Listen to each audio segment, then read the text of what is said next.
The following definitional framework provides the foundations for a philosophy I have come to call nihilistic realism. A philosophy centered around the ideal of consistent and radical intellectual honesty.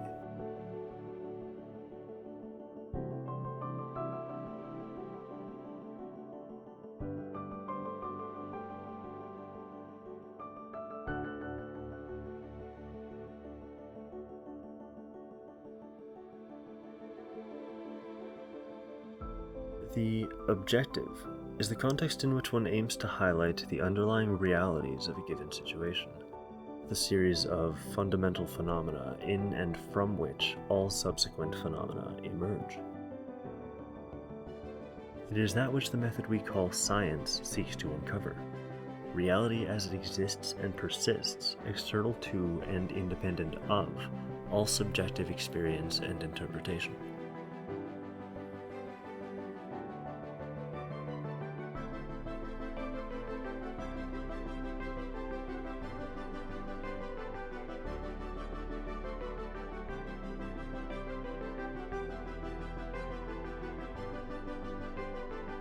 The subjective is the context of that which is experienced.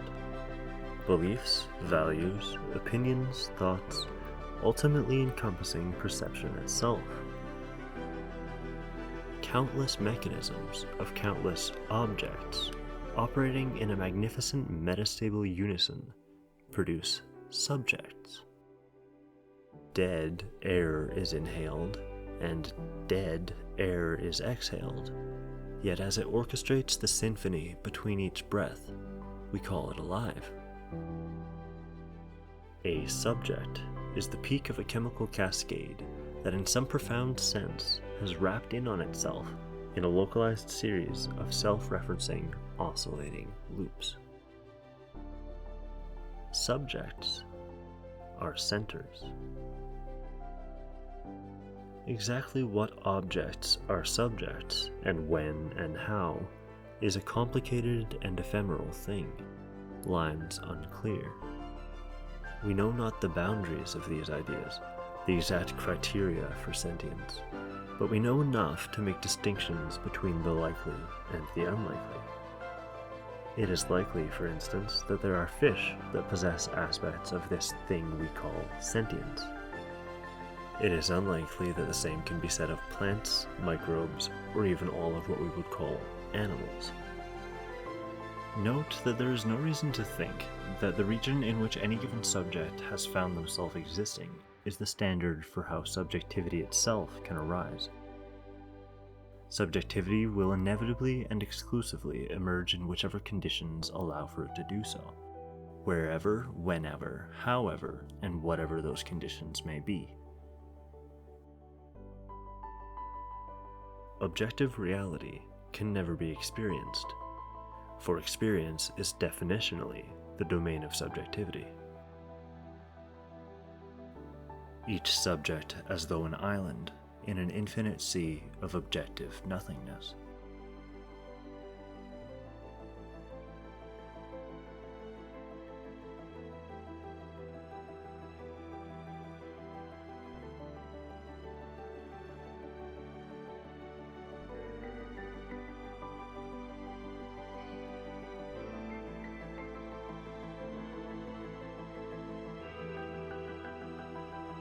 Intersubjective phenomena refer to the aspects of subjectivity that are shared across like subjects. As far as we know, subjects do not emerge in a vacuum absent of like subjects, but rather they emerge from and alongside other subjects, both similar and vastly different. Different organisms and even individuals have different degrees of intersubjective similarity. For instance, the fact that these sounds make sense to you. Not only have you been trained to associate these sounds with meaning, but your mind is and was capable of being trained in the first place. Organisms with more similar ancestry and genetic makeup have higher degrees of intersubjectivity, the opposite correlation also being true. You possess a degree of intersubjective familiarity with a chimp, but not as much as you do with your neighbor. Less so a dog, less so a mouse, less still an insect or a cephalopod, yet the lines at which intersubjective comparability blur are varied and uncertain. As will be elaborated on later, comprehension of shared intersubjectivity is the basis for the concept of morality.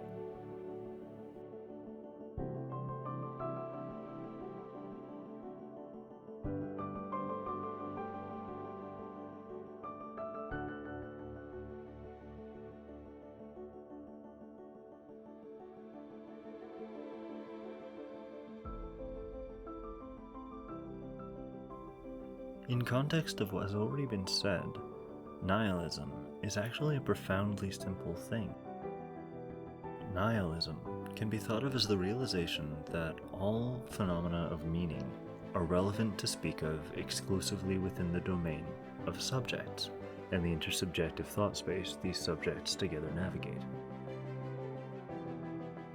Math, language, color, the concept of joy, sensations, ideas, values, though emergent as all is within a larger objective framework, these concepts do not exist untethered.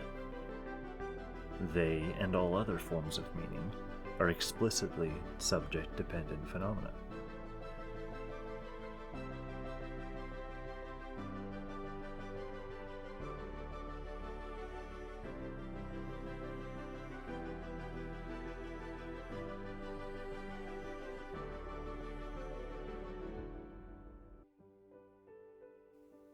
Science is a method through which subjects seek to navigate the fallibility of thought in order to intersubjectively verify what is most likely true of objective reality. It is a series of processes whereby ideas and claims about aspects of reality are examined and tested to determine the degrees to which they hold true, to the goal of attaining comprehension not of some ultimate truth, but a gradually less ignorant grasp on what is likely to be true and what is not, and why. Truth is and will forever be a matter of degrees of certainty, shifting and changing as the reasoning and inquisitive instruments available advance. Science provides a means whereby we may navigate from a state of near total confusion and ignorance to a state of slightly less confusion and ignorance. Science is about the gaining of knowledge about reality, ultimately and exclusively by consulting reality itself, mitigating the confusion and rivalry inherent to unbound subjective speculation. The capacity to sit with one's ignorances, confusions, and uncertainties, and let the ideas stew without the need to jump to a conclusion is a valuable skill. You don't know what you don't yet know, and you never will. Denying this doesn't make it any less true.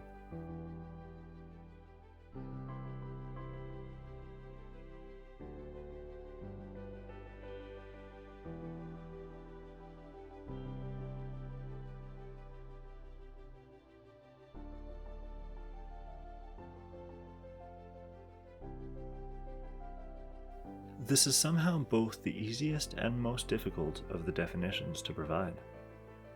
In a sense, philosophy is the very process of sorting through one's thoughts, the attempt to make some form of order from the chaotic storm of information present all around us.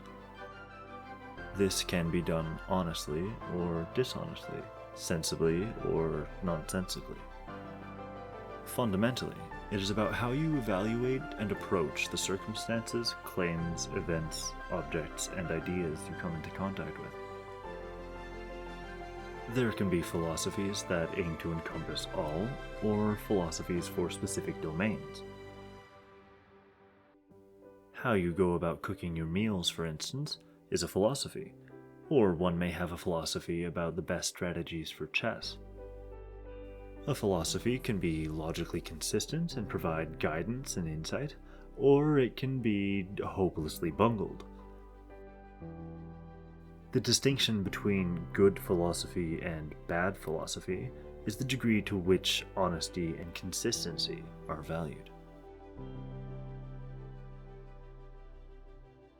Philosophy, uninformed by science, is blind, untethered from reality, rife with speculation and outright fantasy, whereas science, unguided by honest philosophy, is confused, mere detached data without a framework of interpretation.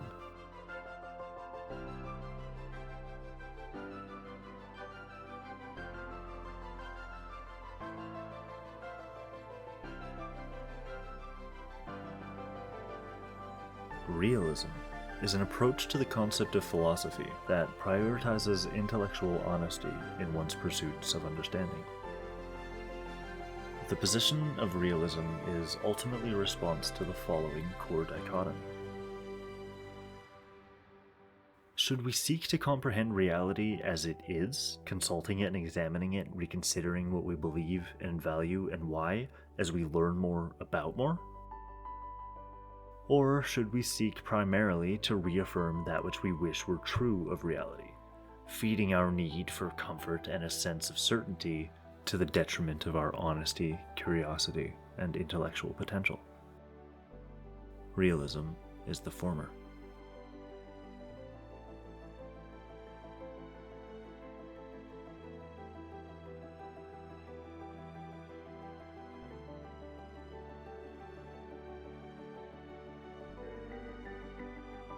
Existentialism can be thought of as the reasoned pursuit of meaning. It is the perpetual attempt to live in awareness of what we are deciding to value and why, in context of the realities of our situation. Realities like our mortality, our uncertainty and ignorance, our innate psychological failings, and countless others. Existentialism and realism are tightly bound, as to make informed decisions about what is worth valuing, it helps to pursue knowledge in an intellectually honest way. Additionally, the reality of nihilism provides a great deal of context to the existential pursuit.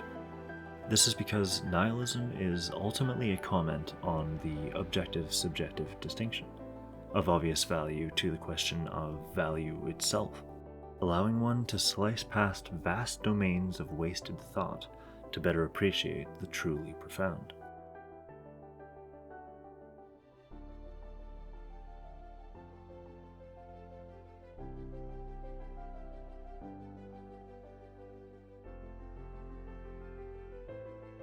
Absurdism is cosmic humor. Absurdism is to humor what love is to caring. It's like humor, but vast in scope, all-consuming. It's the fundamental humor of existing at all, developed often in response to facing honestly the many overwhelming, illuminating, incomprehensible aspects of reality. Things like realizing nothing was ever anything, and now suddenly here we are yakking at each other, looking for clean water, shelter, and much, much else. I find it most apparent within the contrast between the pursuit of existentialism and the reality of nihilism.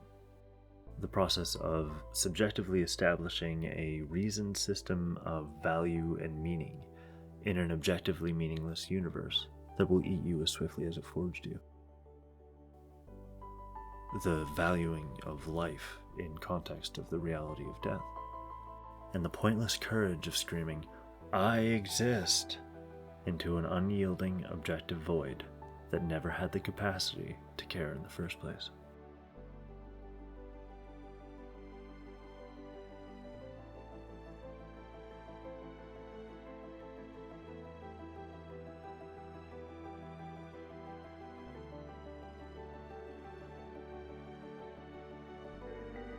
Morality emerges as populations of subjects navigate their shared objective space and grow to realize the existence of certain intersubjective realities, our common struggle. In other words, morality is born of the recognition that we are not alone in our plights, It is in the fact that you and I would both prefer our hands to not be smashed by hammers for similar neurological, psychological, and biological reasons. Reasons pertaining to the objective conditions in which we both operate. In no small way, understanding morality involves understanding the reality of nihilism. We are here. The dead are not. Object again, not arranged in sufficient manner to manifest mind. Yet, as soon as more than one mind is present, morality becomes inevitable, but only within the context of the subjectivities involved. In this, immorality is understood as a logical failing, an inability to recognize the sentience of like subjectivities as being as significant as one's own, and have it reflected in one's actions. To be moral, one must seek to understand reality as it is. To be moral, one must possess values which are reasonably concluded upon and honestly held. To be moral, one must contemplate the contextualizing implications of the subjective nature of meaning and the reality of death, the end to subjectivity. Ultimately, to be moral is to consistently reevaluate the beliefs that inform our actions, seeking always to refine our understandings such that the decisions that we make are informed by an increasingly accurate view of reality.